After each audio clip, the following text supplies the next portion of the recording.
Welcome back. Blockboy SportsTalk. What's up? It's your man Vex. What's happening? It's your man Marco Polo, and we are officially back. Live. And this is episode 69, man. Technical difficulties, but we back in the building, man. WBGR. Right. And this weekend, as I was just stating before, we had two fights. Sebastian the Tower Inferno versus Keith way past his prime. There you go. One-time Thurman. Hey, look, man. Wait a minute. I already told you. It's okay. Look, keep the Keith Thurman bashing down. He's a legend in the game. Come on, keep going. Go, boy. Do your thing. Yes, but Keith Thurman took the fight when other champions would not, other up-and-coming contenders would not boost in this. Virgil Ortiz. And he stepped in the ring with the Tower Inferno with the wrong plan.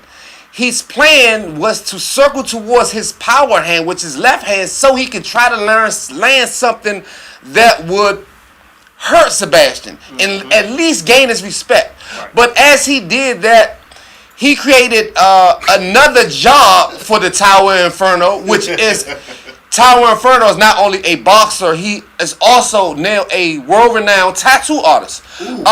So as you look at the tattoo work that he did on Keith Thurman's face, they stopped it in the 6th round. This is the first time Keith Thurman has been stopped. Right. But he had the guts to get in the ring with the Tower Inferno. And the Tower Inferno is like, who's next? Right. What's up, Boots? What's up, Virgil? What's up, Xander? Who want the smoke? Because I got the lighter. Mm-hmm. And nobody came in the ring. Nobody was at the fight. Nobody said, hey, I'm going. You know how y'all seen, when the Shakur Stevenson and Conor Ben got in the ring? You see how with most fights that some other fighter comes to the fight and challenges, it was crickets. That did not happen. No one came in the ring. No one said anything at all. Right. No one responded the next day on Facebook, on Instagram. So y'all prove me wrong. Leave it in the comments. Show me somebody that responded to Fundora who's willing to fight him. How about show me who wants the smoke? Just who you want to see fight. Let's start there. Yeah, who y'all want to see fight? In the other fight, we had Moses Atalma taking on Jermaine Franklin, which is one of the most durable heavyweights in the game. And Moses Atalma did what Anthony Joshua or Dylan White could not do. Yep. And that is stop Jermaine Franklin. And with one of the most exciting uppercuts maybe of all time in real life. If you all remember Mike Tyson Punch Out, when he would hit Glass Joe and he had to do like this and he uppercut. Do you remember Street Fighter? Uppercut. Ken Ryu, all you get. That actually happened in real life. A cartoonist type of knock. Moses Atalma is a force to be reckoned with. Right. He is ranked #1 in the WBO. It should be all the rankings. Wow. But right now, he should be about to fight Fabio for that belt. That's coming. That's the WBO. And Usyk better beware. You're hearing it right here, right now. If Moses Atalma fights Usyk, I'm picking Moses Atalma. Hold on, wait a minute. Who you picking? Moses Atalma, 21-year-old Moses Atalma. Okay. To beat anyone he steps in the ring with. So Usyk, you run as long as you can, and you retire, as most great fighters do, before you have to fight this bad boy. Do a Mayweather. Because he is definitely not the next. He is the now. Moses Atalma is the now heavyweight of this time. I don't think I heard you. What's his name? Moses Atalma. Okay. Hey, look, ladies and gentlemen, you heard it first right here on Blockboy SportsTalk. And breaking news. Breaking news. June the 22nd. This just in. Xander Zayas is fighting Boots Ennis at the Barclays. Blockboy SportsTalk. Y'all look forward to the predictions on that fight, man. Yeah. It's coming soon. And then you know what you was talking about, the NCAA, the Duke. Wait a minute, wait. Before we go there, because we got a lot to get into. Because I know y'all are here. Hold on, but 19 point night. We gonna get there. We gonna get there. I know the people want to hear us talk about that whole debacle. But before we do that, guess what? It was madness. It was definitely madness. But before we get there, ladies and gentlemen, y'all know what this weekend was. It was the opening season for baseball. Yes, sir. And you know what? Right now, baseball, right quick. Get into it. It's early. Won't give y'all too much because it's 160-something games left. Y'all already know how it is. It's a long season. We're going to get there all summer long. But I just want to tell you the teams that are right now still currently undefeated real quick. The Yankees, Marlins, Brewers, Blue Jays, and, of course, the Dodgers. And for the people, if y'all keeping up with the home run race right now, Chase DeLauder, 4 home runs already in 3 games. 4 home runs in 3 games. It's unprecedented. Breaking records. You got Shea Langler with 3 home runs. Rayleigh with 3 home runs. Brandon Lowe with 3 home runs. And I'm going to butcher this name. Munetaka Murakami. Munetaka Murakami. Yeah, the rook. Japanese rookie, the sensation. He also has 3 home runs playing for the White Sox. So, ladies and gentlemen, baseball is in full swing, I might say. So we're going to be having a lot coming up with baseball and the predictions on that. Want to talk about that NBA thing going on right now? And because... Which NBA thing? The leading up to the play-in? Well, what's going on? Well, it's a few things. It's a couple of things going on. What I seen was when I seen Shea coming in and will beat up on the Knicks. I seen if it gets down to the finals. I wasn't. What are you talking about, I wasn't man? just picking on the Knicks. Shout out to the Knicks because actually, since I was talking about top tier, the top 5 teams in the league right now is OKC, Pistons, San Antonio, Boston, and those New York Knicks. You want to talk about Tatum coming back? Oh, dropping 30-something? Absolutely. Without his partner in crime? Well, then we talk about it. Tell the people. Hey, that's what I'm talking about, man. Boston is a force to be reckoned with. Tatum came out and showed out. He was like, Jalen who? He showed that is his team originally. A lot of people forgot that he was MVP of the playoffs. No, actually, Jalen was the MVP. But it's cool.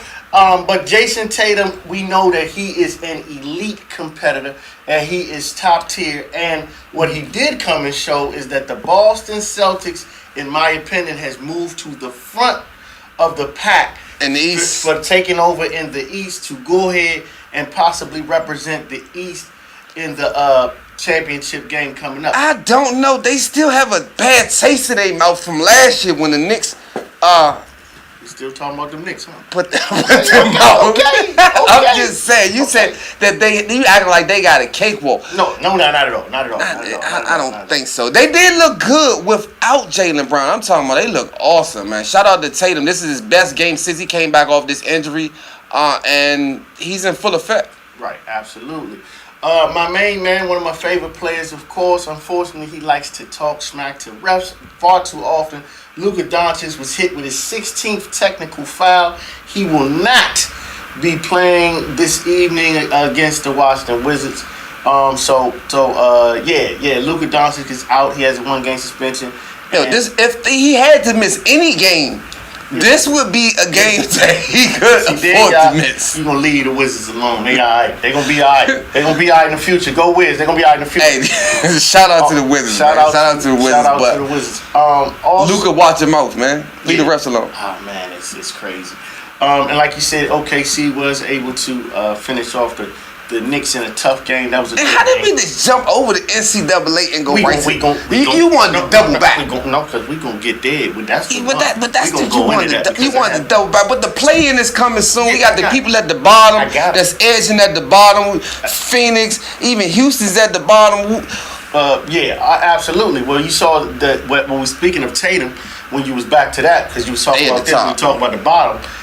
They were playing those Charlotte Hornets, who was putting on a terror coming up. But since Charlotte has played a couple of playoff teams, they've taken a vicious L.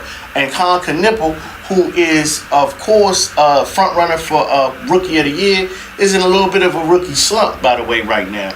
And he did not look good against Tatum. He did not look good against the Celtics at all. And Tatum. Okay, so I just want to talk about that. Shout out to Cade Cunningham. Hopefully he can hurry up and get speedy recovery. Yeah, they missing him. Talking about trying to figure out how they want to do this whole thing with the 65-game threshold of players being eligible for awards. And right now, Cade Cunningham is at 61 games, and they're not sure if he's going to get back in time enough to meet the threshold. And the question is, should they extend some kind of, like a pass to a player who gets very close to the threshold but gets injured? I say no. No. One, he's not going to win it anyway, even if they do the threshold. Hold on. It's not just about him. It's about the rules. The rules.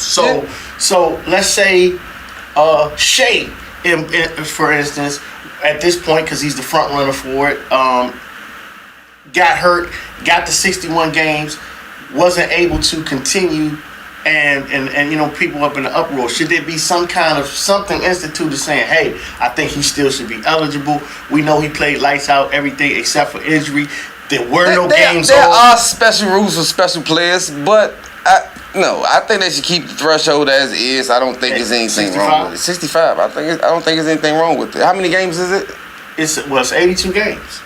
And the threshold is 65. You must play 65 games to be eligible for any of the team awards, any of the MVP, Defensive Player of the Year, any of those awards. If you want to be eligible, you have to play at least 65 games. And if you do not, you are ineligible for those awards. Which is... Well, I don't think that's unfair. Well, I don't think it's really unfair either. I figured the way they instituted the rule was because of the fact, and it actually goes back to Pop. Pop started this back in the early 2000s with resting his players in games and not letting Duncan play and Tony Parker and whatnot late in their career, because that's where it really had started. And then it kind of... They wanted to go on a deep playoff run. They wanted to keep their players healthy. It was a strategy that worked for one of the best coaches that's ever coached. Right. So that's originally where it kind of got started. And then moving on, they feel like a few teams kind of take advantage of it. And a few players. We're not going to say Embiid. Right. I just said it. Hold on. But what happened is the few teams have kind of taken advantage of that. And what it is they want the fans that come out to pay their hard-earned money to see a top-tier team. They don't want Steph Curry to come to town, and because he's Steph don't do that. Hold on. They don't want a Steph Curry to come to town and you're playing a Washington Wizards team that's a lowly team, and they decide they want to take a step out and rest him because they figure that they can beat a Wizards team. They want to be able to have players to play in all of these games, and so that's what they were instituting that rule for, and that's what it is. And I think it's a good rule. So I agree with you. I think that 65-game rule should be in effect.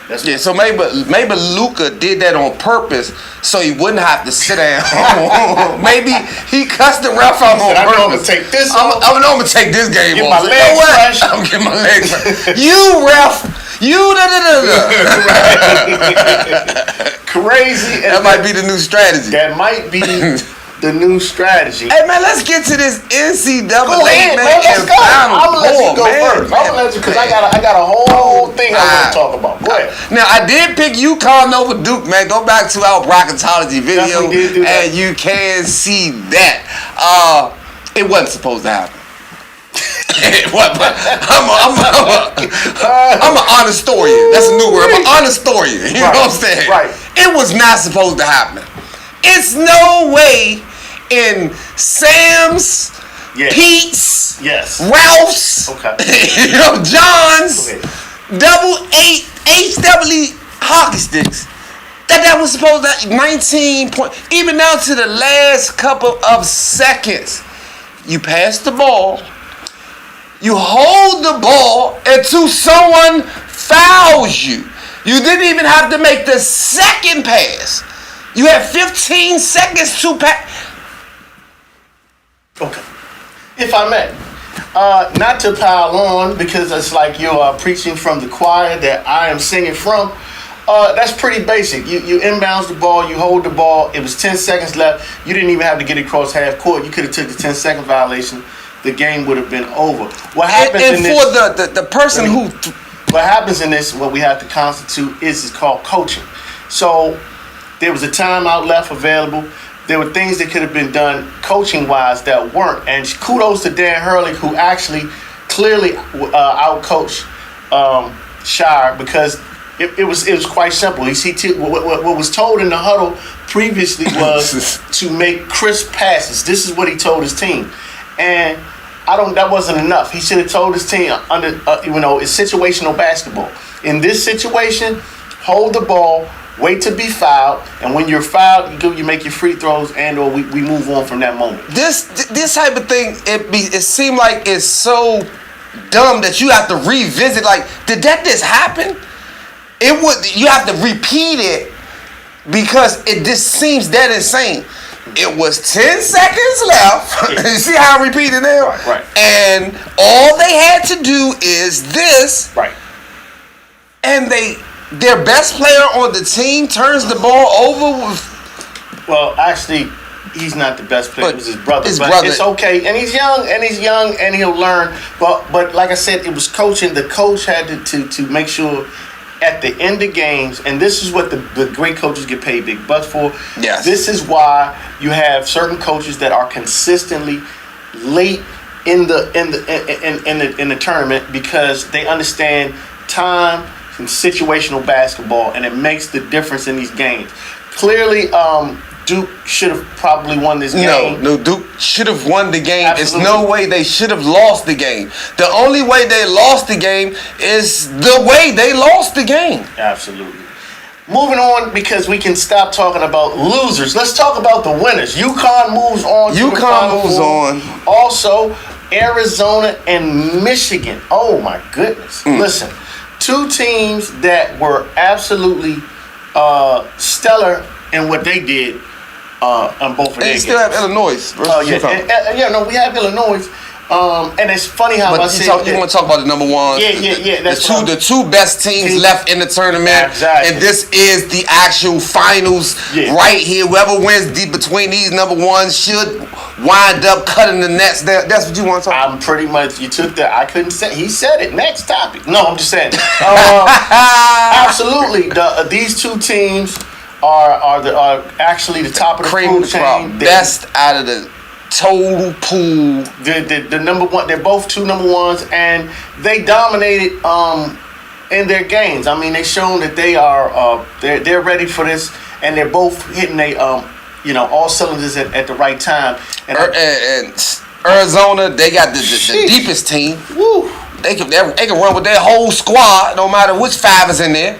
And they facing Michigan and their great coach. This is gonna be one to see. This is close. Who do you have in this one? That's what I was about to get into. I mean, right now, I'm looking at the way Michigan got. They're big, man. They're big and they are long, and I think they pose a problem for Arizona in that. Not to take away from Arizona. See, now that we get down to this point in the tournament, when you're dealing with the best of the best, you're splitting hairs. So it's really hard to determine, but I want to give the edge to Michigan because I think they're the bigger ball club. Because of the coaching? Hey, listen. Coaching is going to play a factor in this, as we just seen and as we just spoke about. But I'm just saying that when it comes down to the players on court, the matchups, I think, favor Michigan a little bit. That's all. I see that, but I think the endurance. I'm going to pick Arizona with their rotation. I think it's going to be a close one, and you 8 o'clock tonight, you can be like, I think I might have picked the bad one. Right. But for right now, I'm going with Arizona. I like their rotation. Yeah. I mean, it's a distinct possibility. I like I said, it's going to be tough. But I'm going to tell you this one. Going into the UConn-Illinois game, I want to see, and I want to believe that UConn is going to be able to pull themselves together, come down off the high of that game that they stole. That was handed to them. I mean, that was just given to them. Yeah, that game, and be able to sit down and focus and play a good Illinois ball club. who are fighting. He's the only ones fighting for their first national championship. Oh man, think about it. Hey, so this could be the one. This could be the one. They definitely need to get past UConn to get to the championship so they can have a chance to get their first title. Yeah, absolutely. I think it's going to be a little bit of a dog fight. But I just wonder, like I said, if it wasn't too much, if UConn didn't believe that they just won the championship because they beat Duke. I believe in Dan Hurley though. No, but I believe in Dan Hurley, and he's able to get his men. So you said that may have been their championship, and you got Illinois beating UConn. Is that what your summation is right here? No. Because that's what I'm getting. No, not at all. I'm just saying that you can get caught over drinking the Kool-Aid. You can get caught drinking the Kool-Aid and not being focused. And come out and bite you. I wouldn't be surprised if they come out and they're down a half and then regain focus and come back and do another comeback. You're coming down from now 19. I don't think that's going to happen again. Shout out to Reed. Reed played real big. If he plays big like that again, I see them going to the finals at least. I believe I had UConn to win it all.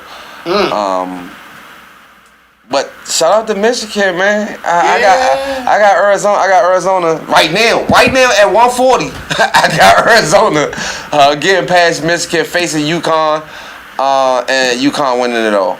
Okay. Let's give a shout out to the ladies, man. UConn. Who do you got winning it all? You just not gonna leave not without your pick. Well, honestly, I think between the Arizona and Michigan game, one of those two teams were gonna win.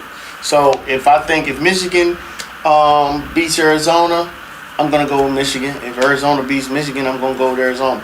That's where I'm at with it. I feel like UConn shot they load, and I don't believe in Illinois, although they're a tough mob. I mean, I'm just telling you, that's just what it is. And listen, we come back next week, and we'll be talking about Illinois. What a run! I mean, it's possible, but hey, that's where I'm at with it. Hey, history can't be made if they get their first. Man, make history, baby. Yeah, make history. Oh, but UConn, 3 out of 4 years. I mean, come on, man. Hey, man, to the ladies. Hey, ladies, man, shout out to the ladies, man. Yeah, we got to shout out to the ladies. We got Texas possibly playing either Michigan or Vanderbilt. So we got to wait to see what that is to get into the Final Four. We'll know that after this evening. But UConn and UCLA. Ladies on a 54 game win streak, I believe. UCLA is one of the teams that I put a little asterisk beside because they got a 6'7" center. The young lady at 6'7", and she's going to be a problem in the middle for UConn. I really want to see how this plays out. But outside of that, because the Connecticut Huskies are a very deep team, I think that they're going to do their thing. Hey, man, it's going to be tough, man. But I still got to give the edge to the UConn ladies to win it all, as we've spoken on. So that would be something. UConn ladies winning it all and UConn men winning it all? Wow. You put the money on that one. Hey. With that being said, man, we about to get up out of here. You got anything else for them? Oh, man. I think that's about it, man. No, it is not, man. Because before we get out of here and hop into our car, we're going to make sure that we're not going to drive drunk. Okay. We're going to make sure we don't hit any vehicles. We're going to make sure that turn over any cars? Don't turn any cars over. Okay. And that's Tiger Woods, y'all. Okay, yeah. Hey, man, one of our esteemed, most idolized golfers, athletes of all time, half urban, partial urban athletes of all time, right, has a little bit more than the drinking problem. They say that maybe it's mixed with his pain meds. That's how they usually cover up high collar type of incidents. They blame it on meds and a mixture of this and that. But you have enough money to get a driver. Okay. Driver. Ladies and gentlemen, I'm just going to wish Mr. Woods the best. Hopefully he gets the help that he needs and through all the surgeries and the pain that he's went through. And I'm going to leave that right there. Okay, but they did have a virtual tournament. You want to talk about a little bit about that virtual tournament? The TGL tournament that Tiger Woods actually did have, and he does have, for those that don't know. For those that don't know, I'm familiar with it. It's a TGL tournament where it's basically virtual. It's almost like a video game. They are indoors. They play teams, and what they do is they hit the ball towards a screen, and it goes to wherever it goes to, and then inside of the arena, so to speak, they still putt and do the whole shebang. It's really fun to watch. It's actually entertaining. It feels like some stuff that you could do yourself, and it's the TGL, and it's actually Tiger League's Tiger Woods League, actually. So y'all ever get to see that TGL, look it up. Fun to watch outside of shenanigans. And this, we had just watched this before the incident occurred. So we were confused and baffled because we were just enjoying some of actual Tiger Woods golfing. So shout out to Tiger Woods. We wish him a speedy recovery. We'll help him get the mental health, a driver, and whatever else he needs to keep him out of the bad media part of the news. This has been Blockboy Sports Talk. Yes, sir. We will see y'all next week with episode number 70. Yes, 70 times, man. Like, comment, subscribe, tune into our next live. Follow us on Bigo, Facebook, Instagram, Twitch. Yes, YouTube, TikTok. Like, follow, subscribe, YouTube Live. Thank everybody who keeps coming in the comments, man. Keep them coming. We like talking to y'all. And we at WBGR Studios. We are also on their Facebook Live as well. You can get you one of these shirts, one of these hats. You can go to blockboysportstalk.com. Click the link in that joint. Get what you want. And, hey, leave a comment, man. Talk to us, man. Let us know who y'all like. Who's going to win it all? Your future predictions. Tell us who's going to win the Super Bowl. We want to know everything. I know we are missing a lot of soccer. We going to get to y'all soccer fans, man. We ain't forget about y'all. We going to plug and play. We know we see the soccer ball right here in the picture, man. We going to get to y'all, man. Like, comment, subscribe. Next time. We are out.